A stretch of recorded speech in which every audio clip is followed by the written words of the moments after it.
Cordial saludo docente y compañeros, mi nombre es Edilson Bermúdez Zapata y junto a mi compañera Jessica Paola Cano realizaremos la presentación de la terapia de la Gestalt. Inicialmente realizaremos una pequeña reseña de este tipo de terapia y posteriormente nos enfocaremos en las técnicas utilizadas y en el papel del terapeuta gestálico. El padre de la terapia gestal es Fritz Perls. Es importante indicar que esta es una psicoterapia que pretende ir más allá de la reducción de síntomas psicopatológicos y igualmente que el objetivo de esta es potenciar a la persona de forma creativa, con el propósito de conseguir su satisfacción, su autorregulación y el crecimiento de la misma. Este tipo de terapia se encuadra en la corriente de la psicología humanista, aunque algunos autores se refieren a ella como una psicología existencial. La terapia gestálica no trata de dar soluciones a los problemas de la vida, es decir, procura proporcionarnos herramientas para explorarnos con el fin de clarificar los problemas y las confusiones que surgen.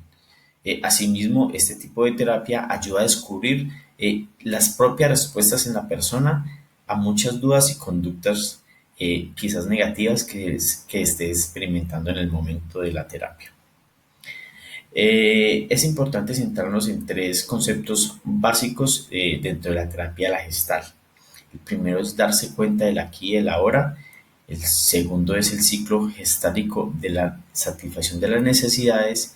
Y el tercero es los mecanismos neuróticos.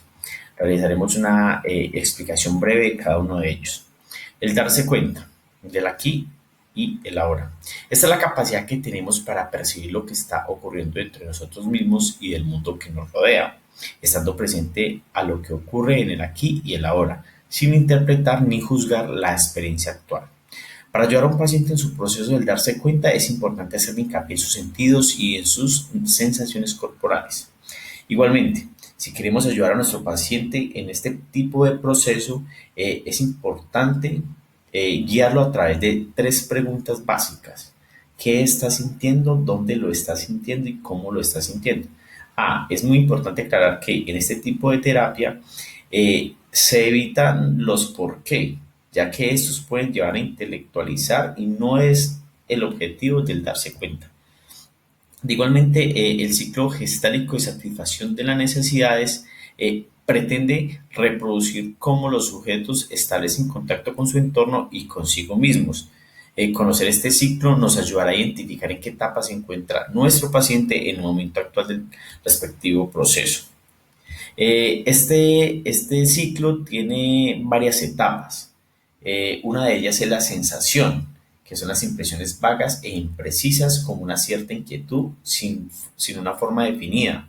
La toma de conciencia es la necesidad que comienza a tener forma y la persona se percata de aquello que está emergiendo y lo define.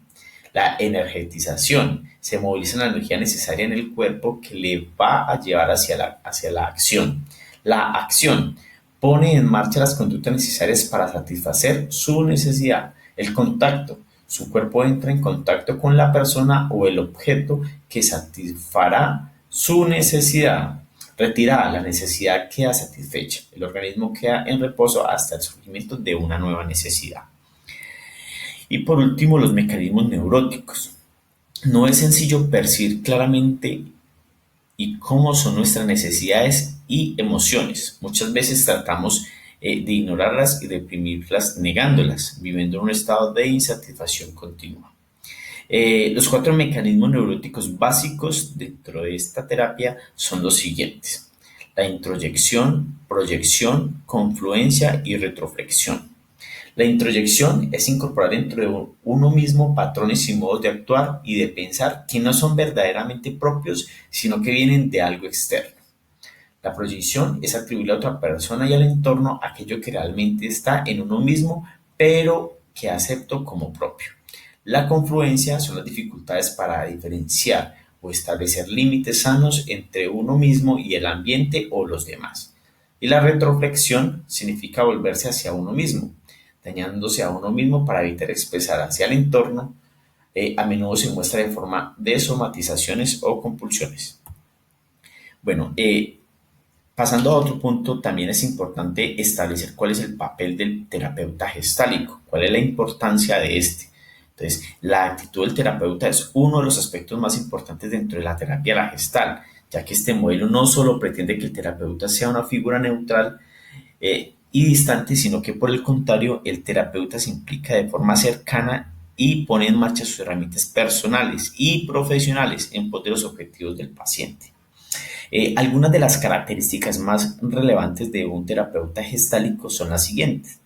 El pautamiento. Ha de conocer una serie de características, síntomas, movimientos, tono de voz y aspectos básicos de la conducta de la persona desde que atraviesa la puerta de la sala. Es decir, ahí es un método de observación desde que el paciente ingresa a la sala, el terapeuta ya está en un constante análisis de todos los aspectos que puedan generar una pauta en este.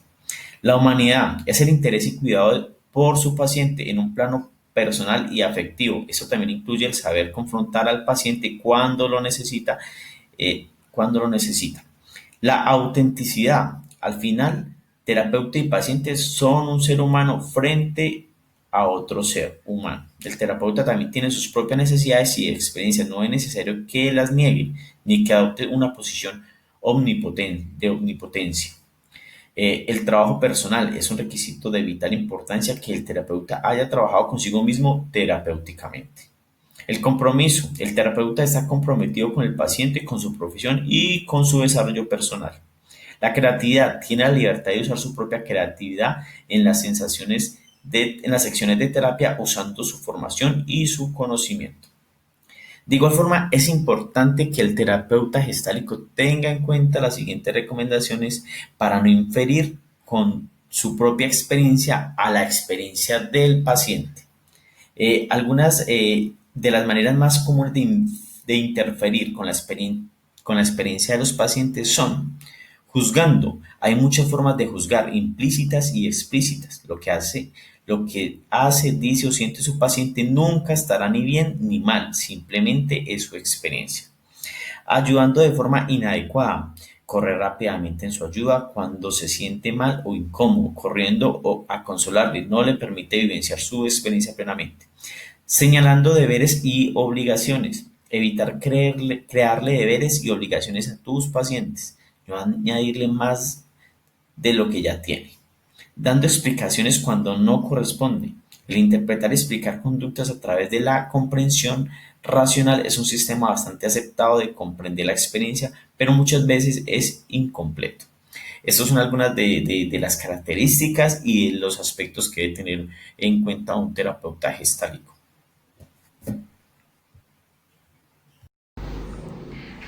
Cordial saludo, mi nombre es Jessica Paola Cano y en este momento voy a explicarles las técnicas de la Gestalt. En primera instancia tenemos la técnica de la silla vacía o la silla caliente. Recordemos que esta técnica es netamente vivencial y recordemos también que el creador fue el señor Fritz Perls. Principalmente esto lo que permite es la expresión y el diálogo con alguna persona ausente. Es decir, puede ser por una pérdida o porque la persona no se encuentra. El principal objetivo de esta técnica es la expresión emocional, la proyección de contenido inconsciente, la toma de conciencia y en última instancia la integración y la aceptación de la situación o la experiencia tratada. Recordemos pues que esta técnica lo que se utiliza es principalmente una silla en la cual está la persona ausente, puede ser un familiar, puede ser un amigo o alguien que ya falleció, y en una instancia se le llama silla caliente porque la persona puede experimentar digamos el papel de esa otra persona que está ausente, ¿cierto? Por eso se le llama silla caliente. La segunda técnica es el trabajo con los asuntos pendientes. Si bien los asuntos pendientes son todos aquellos sentimientos y emociones que no resolvemos, que no hemos podido expresar, Durante la terapia de la Gestalt, cuando se logra identificar uno de estos asuntos pendientes, la terapia le pide al paciente que intente completarlos. Esto se puede lograr a través de la silla caliente, por ejemplo. La tercera técnica se llama antítesis o juego de roles. Como su nombre lo indica, el juego de roles quiere decir que entre dos o más personas se representa una situación de la vida real. Se asume un rol en este caso, ¿cierto? Con esta se pretende comprender ya sea una conducta o una situación, haciendo que el paciente se ponga en el lugar del otro, o sea, de quien vivió la realidad, y así asuma ese rol. La cuarta técnica es repetir oraciones o completarlas. Esta técnica consta en que al escuchar o observar al paciente, el terapeuta puede concluir determinada actitud de mensaje implícito. Es decir, le dice al paciente: ¿me permites que te dé una oración? El propósito es que el paciente la repita y que se la diga a las personas que están presentes. Entonces, con esa oración, el paciente prueba a ver cuál es su reacción frente a ella. Como regla, el terapeuta no ofrece meras interpretaciones. Es evidente que en esa técnica hay un fuerte elemento interpretativo, pero el paciente debe hacer suya la experiencia a través de una participación activa. Si la oración que se le puso es verdaderamente importante, es propio que el paciente desarrollará la idea en forma espontánea. Quinta técnica: evitar el sobreísmo. El sobreísmo es hablar en exceso sobre un tema determinado. Esto impide que la situación se dé con fluidez. En este caso, el terapeuta debe saber suprimir al paciente cuando cae en el sobreísmo, ya que puede perder la esencia e intensidad en el relato. 6. El principio del aquí y el ahora, es decir, la experiencia inmediata y el presente. Este es uno de los principios más importantes. Su principal objetivo es fomentar la conciencia de la hora, el tiempo presente. No obstante, el pasado también tiene importancia, pero en la terapia de la Gestalt se intenta incorporar ese material a la experiencia presente. 7. Hablar en tiempo presente. En esta parte es importante pedirle al paciente que utilice verbos presentes, incluso cuando se habla del pasado. Un ejemplo: si el paciente dice: yo fui un niño juicioso, entonces podría decirlo en tiempo presente: yo soy un niño juicioso. Y se le hace preguntas de tal manera que el paciente afirme si esto sigue siendo cierto y cómo se siente decirlo. 8. Fomentar el lenguaje en primera persona. El lenguaje impersonal nos despersonaliza y nos quita responsabilidad de nuestros actos, acciones o sentimientos. Como seres humanos, a veces utilizamos el impersonal o la segunda persona para referirnos a nosotros mismos, como el ejemplo que tienen en pantalla. 9. Especificar y concretar. Esta es muy importante. Nunca das por hecho nada de lo que dice el paciente.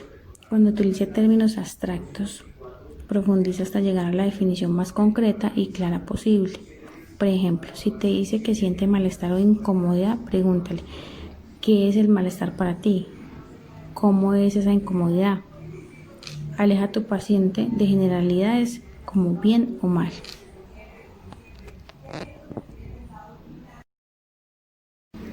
10. Pedirle que exagere gestos. A veces esto facilita y promueve durante la terapia movimientos que parecen carecer de importancia. Puede producir cambios radicales en la persona. Es decir, que estos movimientos tienen un significado y están cargados efectivamente. Dicho de otra manera, estas expresiones verbales pueden estar reprimidas o alejadas de la conciencia, y en medio de estas expresiones, entre estos gestos, se pueden ver reflejadas. Y por último, 11. Hacer explícito lo implícito. Es importante estar atento a los murmullos, a los mensajes que el paciente cuela entre frase y frase. Hay pacientes que se insultan entre medias de su discurso como algo innato. Rescata esas frases que quedan perdidas en el discurso de tu paciente y observa juntos qué dice realmente, pidiéndole que lo repita en voz alta.